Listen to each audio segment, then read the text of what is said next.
네, 성균관대학교 영어영문학과 교수 김유입니다.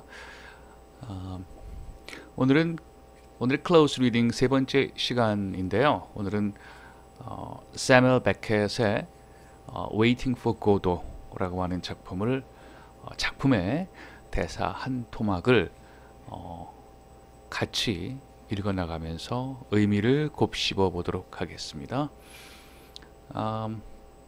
세뮤얼 베켓 Waiting for Godot, 고도를 기다리며 라고 하는 작품은요, 현대의 고전, 현대 극의 고전이라고 일컬어지는 만큼 굉장히 유명한 작품입니다. 이 작품이 어떠한 배경 속에서 쓰여졌고 또 기존의 작품들과 어떠한 차이를 보여주었는지 그 이유에 대해서 간단히 짚어보고 같이 읽는 대목으로 이동해 가도록 하겠습니다. 자, 작가에 대해서 우리 간단히 살펴보도록 하겠습니다. 오른쪽 화면에 보이는 게 이제 세뮤얼 베켓, 아일랜드에서 출생했습니다. 1906년 아일랜드의 수도 더블린에서 1906년에 출생했고 89년에 사망했습니다.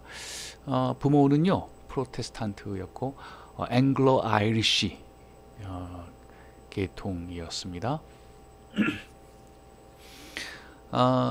보통 우리가 이제 사뮤얼 베켓이라고 하는 작가에 대해서 언급을 할 때 제일 많이 사실 언급이 된 또 다른 사항은요, 부조리 연극이다라고 하는 그런 말이라고 할 수 있겠는데, absurdist drama라고 얘기를 할 수가 있습니다. absurdist theater, 이렇게 보여지는 부조리 연극. 아주 거칠게 얘기하면요, 보통 전후죠. 우리가 제2차 세계대전 이후 보통 1950년대부터 인간의 삶에 대한 반추라고 할까요? 수많은 사람들이 전쟁을 통해서 목숨을 잃었고, 또 이런 과정 속에서 인간의 삶에 대한 철학적인 반성 같은 것이 일어나게 됐고요. 뭐 이전부터 이제 실존주의가 그러한 양상을 보여주었고, 이제 부조리 연극은 이러한 전후의 어떤 맥락 속에서 그 실존주의 철학자라고 할 수 있는 알베르 까뮈라고 하는 사람이 시지프스의 신화라고 하는 책에서 인간의 삶을 근본적으로 부조리하다고 언급을 했습니다. 그때 이제 absurd란 말이 사용이 되었는데요. 인간의 삶이 근본적으로 부조리하고 목적이 결여되어 있다라는 그런 맥락 속에서 까뮈는 그러한 부조리라고 하는 것을 인간의 삶과 실존을 설명해내는 용어로서 사용을 했습니다. 그것을 토대로 해서 마틴 에슬린이라고 하는 연극 평론가가 바로 이 absurdist theater라고 하는 말을 만들어냈습니다. 그래서 이러한 부조리한 인간 삶, 목적이 결여되어 있는 인간의 삶, 실존주의적인 인간의 삶 자체를 그려내고 있는, 내용과 형식적인 측면에서 새롭게 그려내고 있는 그러한 작가들을 뭉뚱그려서 부조리 극작가라고 처음으로 이 마틴 에슬린이라고 하는 평론가가 언급을 했습니다. 그래서 그런 그 용어가 그런 의미에서 탄생이 됐고요. 이 세뮤얼 베켓은 바로 이 부조리 연극을 대표하는 그런 극작가로 알려지고 있습니다. 아일랜드에서 태어났고요. 그렇지만 1937년이죠. 나이 30 정도가 넘자마자 프랑스 파리에서 정착을 하고 파리의 예술가들과 교유하면서 자신의 철학과 문학관을 다듬기 시작했습니다. 파리에 정착한 이후부터요, 그 이후부터 계속 불어로 작품을 쓰기 시작했습니다. 오늘 우리가 살펴볼 Waiting for Godot라고 하는 작품도 불어로 쓰여졌고요. 그 초연이 살펴보겠지만 프랑스 파리의 바빌론 극장에서 불어로 초연이 되었습니다. 53년경이었고요. 이것이 다시 영어로 쓰여진 것은 그로부터 한 1년 뒤인 1954년이 되겠습니다.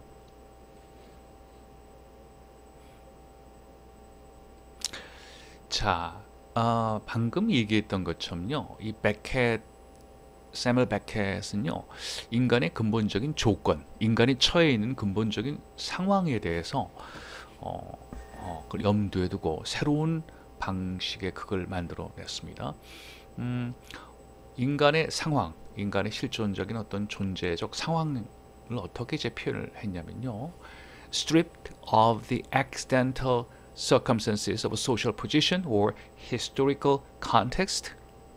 그래서 우리가 보통 사실주의 연극을 보고 자연주의 연극을 보게 되면 그 등장인물들의 어떤 사회적 지위라든지 또 등장인물들 그리고 사건들, 극적 사건들이 처해 있는 어떤 역사적 문맥 같은 것이 상세하게 제공이 되고 있습니다. 그 베켓을 비롯한 부조리 극작가들의 시각에서는요, 이것은 순전히 우연적인 상황이다. 인간의 사회적 지위라든지 역사적 문맥이라고 하는 것은 그거로부터 완전히 이런 우연적 상황으로부터 인간을 떼어놓고 가장 근본적인, 그렇죠? 가장 근본적인 인간의 상황만을 제공하고 싶어하는 그런 의도로서 새로운 방식의 극적 형식을 만들어냈습니다. 그래서 confronted with the basic choices, the basic situations of his existence, 인간 존재가 갖고 있는 가장 근본적인 상황 그리고 가장 근본적인 선택에 직면한 인간의 존재적 양상이죠. 양식을 드러내고자 했습니다. 따라서 사회적 조건, 역사적 문맥은 부차적이고 인간의 근본적인 상황과는 사실 동떨어져 있는 그런 문제점들이죠. 그런 것들을 과감히 그들의 연극에서는 삭제되거나 그런 조건으로부터 절연되어 있는, 떨어져 있는 등장인물들을 보여주고 있습니다. 이러한 인간이 처해 있는 근본적인 존재적 상황을 제시하고자 하는 그런 목적 속에서 당연히 형식에 대한 실험도 필연적으로 따라봤습니다. 그래서 이 부조리 극작가들은요, 세멀 베켓을 비롯한 장 주네라든지 이오네스코라든지 주로 이제 프랑스 계통의 부조리 극작가들 대부분 이런 기존의 사실주의적, 자연주의적 연극을 파괴하는 새로운 형식을 실험하는 그런 모습을 보여주었는데요. 전후를 이제 전후에 여전히 성행하고 있던 사실주의 계통의 well-made play, 잘 짜여진 연극을 연극이 대변하고 있는 형식을 부수고, 그렇죠? 그 연극의 형식을 부숨으로써 역시 잘 짜여진 연극의 어떤 주제적 측면도 혁신하고자 하는 그런 움직임을 보여주었습니다.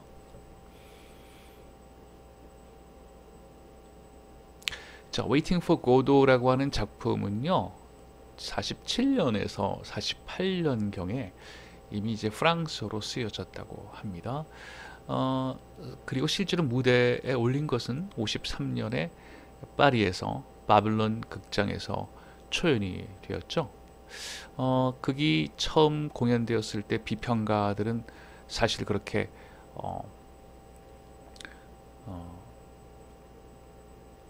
여기에 대해서 호의를 보이지 않았습니다. 그만큼 연극은요, 기존의 연극과는 달리 새로운 형식을 보여주었고요.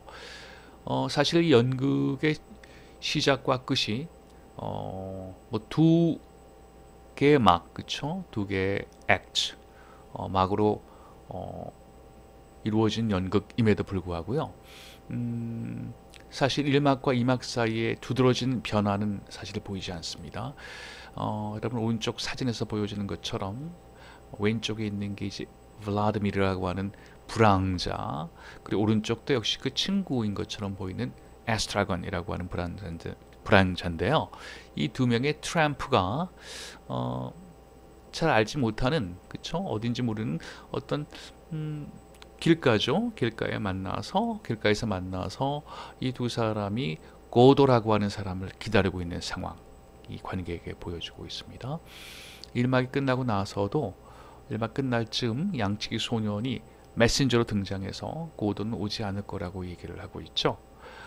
그래서 1막 끝에 이 두 사람은 여전히 다음에도 고도를 기다리자고 결심을 합니다. 2막은 역시 고도를 기다리고 있는 두 인물로 시작이 되고요. 2막의 끝은 역시 양치기 소년이 메신저로 와서 고도가 오지 않을 것이라고, 오늘은 오지 않을 것이라고 말을 전해줍니다. 이 두 사람은 또 기다리는 상황이 계속 반복되면서 끝이 나고 있습니다.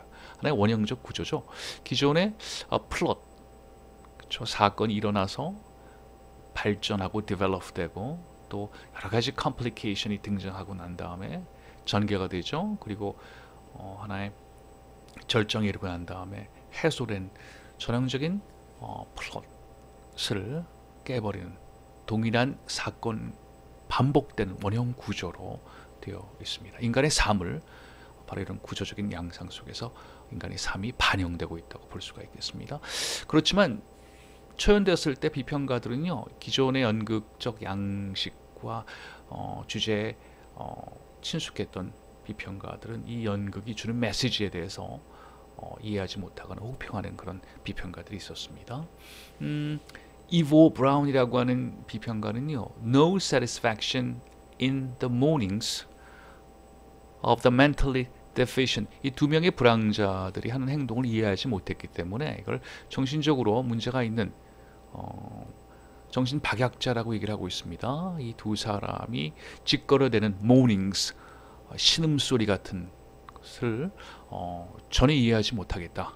거기에 아무런 관객과 비평가들은 만족감을 찾을 수 없었다라고 혹평한 그런 평자 중에 한 사람이었습니다. 사실 그 이 두 사람이 기다리고 있는 것이 무엇이냐에 대한 여러 가지 게스가 뒤따랐는데요. 아마 이게 고도라고 하는 이름에서 이제 God, G-O-D, 신, 오지 않는 신을 기다리는 인간의 실존적 상황이라고 해석하는 그런 비평가들도 있었고요. 사실 이들이 기다리는 것은 죽음이다. 그래서 이 고도는 신이라게 구원을 주는 신의 어떤 존재라기보다는 하나의 죽음을 의미하는 것이 아니겠느냐라고 하는 해석도 있었고요. 또 정반대로 신이든 죽음이든 이들이 지속적으로 기다리고 있다는 사실 자체 속에서 삶에 대한 어떤 희망을 발견할 수 있지 않겠느냐라고 해서 이들이 기다리는 것은 그들의 실존적 상황에도 불구하고 자신의 삶의 의미를 찾으려고 하는 희망적인 제스처다라고 해석하는 그런 사람들도 있습니다.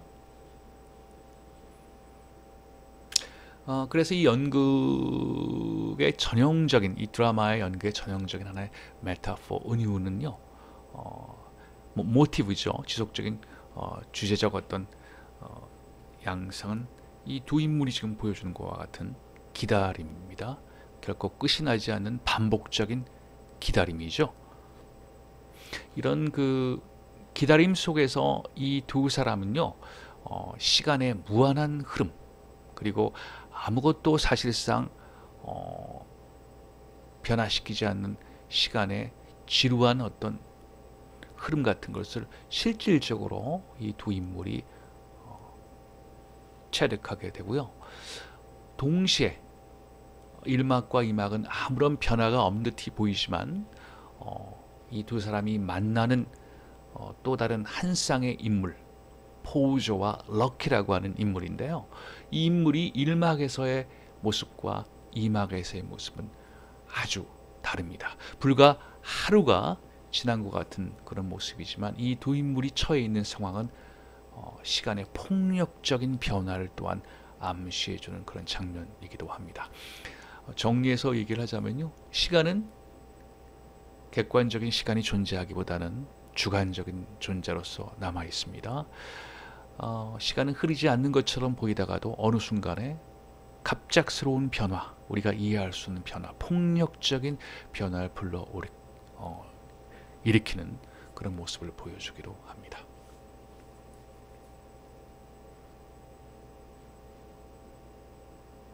자, 오늘은요, 이 2막에서 한 부분을 여러분과 같이 읽어보도록 하겠습니다. 아까 잠깐 얘기했듯이 이 에스트라곤과 블라드미르는, 이 두 불황자는 고도를 기다리고 있고요. 기다리는 과정 속에서 시간의 지루함을 해소하기 위해서 서로 게임을 하기도 하고, 또 서로 단순히 말을 가지고 말장난을 하기도 합니다. 이러는 와중 속에서 한 쌍의 인물을 맞이하게 되는데요. 1막에서 이 갑작스레 나타나는 포저와 럭키라는 인물이 등장하게 됩니다. 포저는요, 문맥상 블라디미르와 에스트라곤, 고도를 기다리고 있는 이 두 인물이 서 있는 땅의 지주인 것처럼 보이고 있고요. 럭키는 바로 이 지주가 데리고 있는 하인인 것처럼 보여집니다. 1막에서 이 포저와 럭키의 모습은요, 블라디미르가 봤을 때, 그리고 에스트라곤이 봤을 때 충격적입니다. 포저는요, 잔인한 주인, 마스터 역할을 하고 있는 것처럼 보이고요.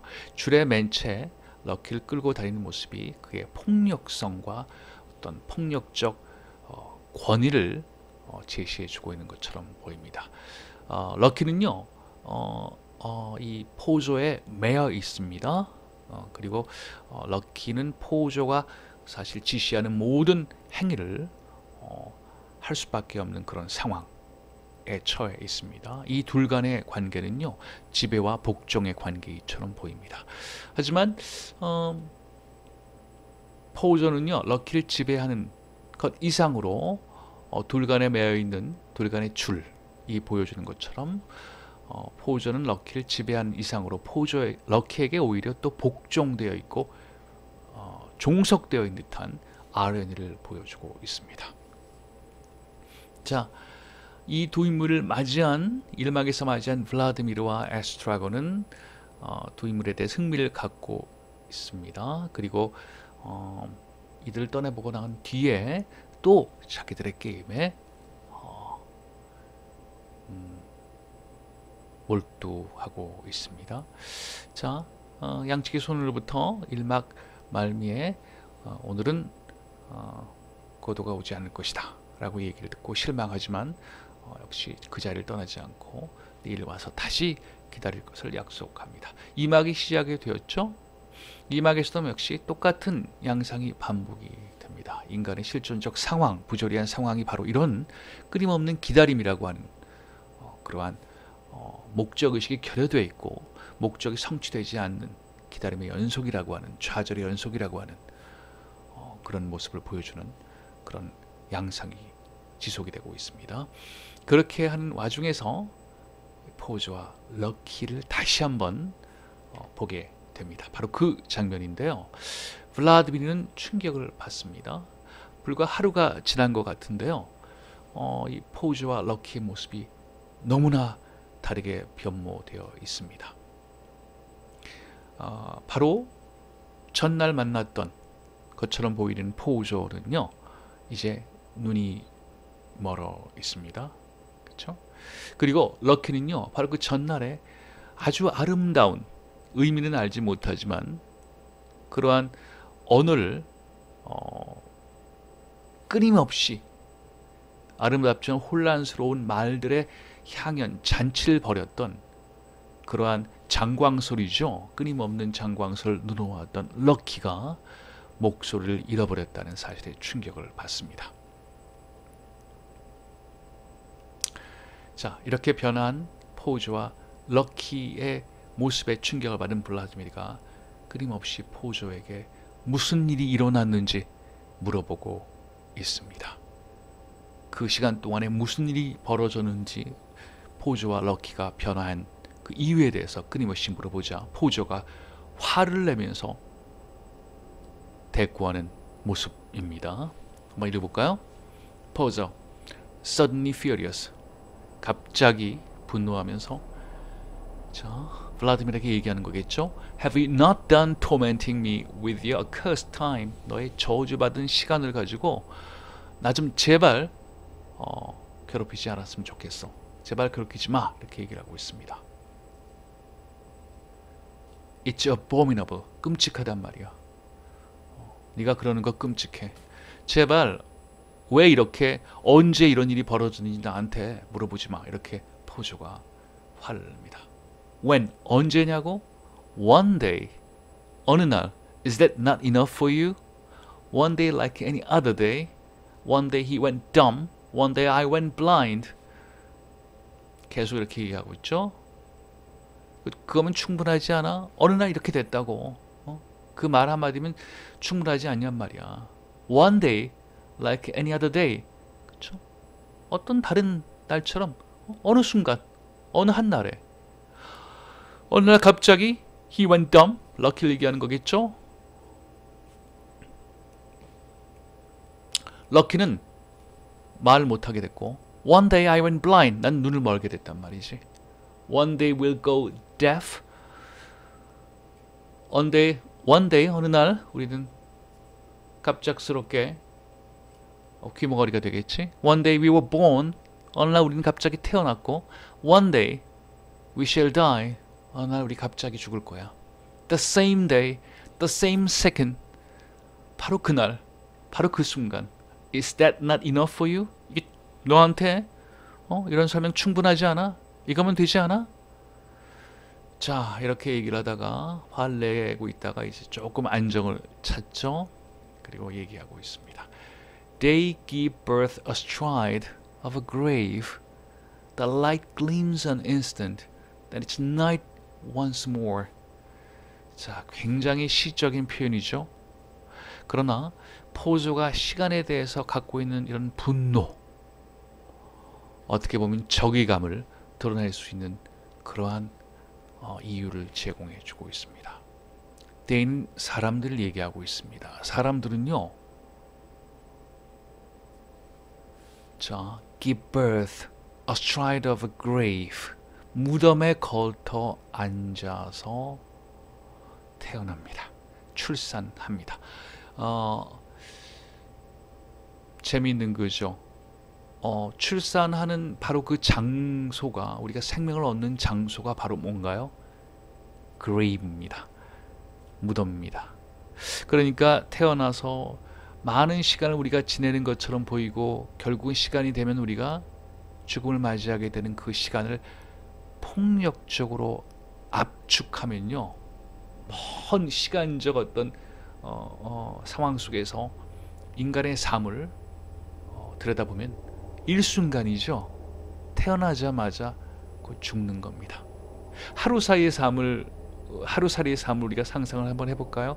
하루 만에 죽는 것을 보통 우리 얘기를 하잖아요. 하루살이의 삶이라고 하는 것을. 그걸 더 압축하면요, 태어나자마자 죽는 것, 그것이 인간이 삶이 아니겠느냐. 더 압축하면요, 우리의 삶은 무덤 위에서 생명을 얻는, 바로 그것이 인간의 상황이 아니겠느냐.